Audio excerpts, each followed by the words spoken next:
bienvenue dans Amuser, le podcast qui parle d'art simplement.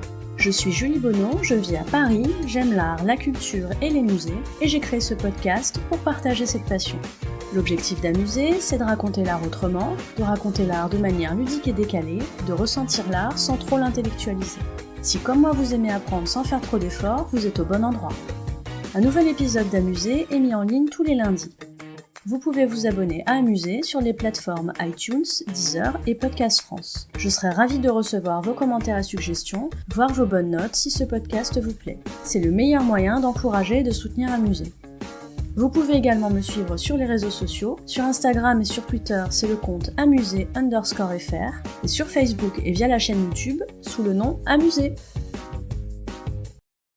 Aujourd'hui, j'ai envie de vous parler d'un débat qui agite l'histoire de l'art depuis très longtemps. Le débat, c'est doit-on préférer le dessin ou la couleur ? Vaste sujet. Alors pour commencer, je vais préciser de quoi on parle.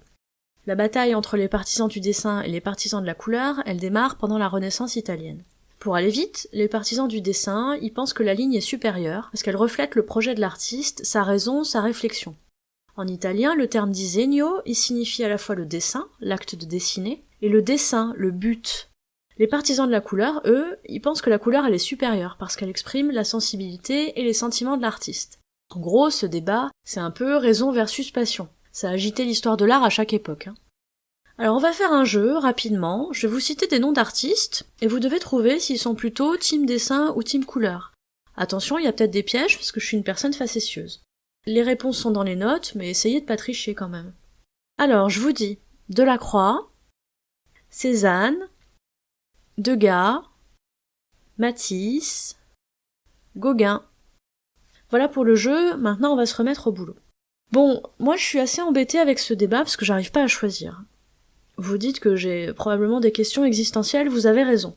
Mais mettez-vous à ma place, comment je choisis entre Raphaël et sa belle jardinière, ce dessin avec des visages et des paysages magnifiques, j'adore, et Rubens en face avec des multiples effets de nuances sur les chairs, je vous ai mis un exemple dans les notes de l'épisode. J'ai envie de choisir de pas choisir. Et d'ailleurs, tout n'est pas blanc ou noir dans l'histoire de l'art. Picasso, il est passé d'une obsession pour la couleur dans ses périodes bleues et roses, à une autoroute 4 voies vers le dessin avec le cubisme. Et même là, je vous le simplifie à l'extrême, mais la transition entre les deux, elle s'est faite en douceur. On voit dans des toiles qui appartiennent théoriquement à la team couleur, des prémices du passage vers la team dessin. Il y a aussi les artistes qui ont du mal à choisir et qui tentent une synthèse, on pense à Cézanne ou Matisse. Ils aiment la couleur, mais ils aiment aussi les contours. Alors mon préféré à moi dans la team qui n'arrive pas à choisir, c'est Raoul Dufy. Il est un peu moins connu du grand public que Cézanne et Matisse, mais moi j'adore ses toiles. Vous pouvez en voir une, enfin c'est plutôt une décoration murale, mais elle est très représentative de son style, elle est au musée d'art moderne de Paris, c'est la Fée Électricité qui occupe une salle entière au premier étage du musée.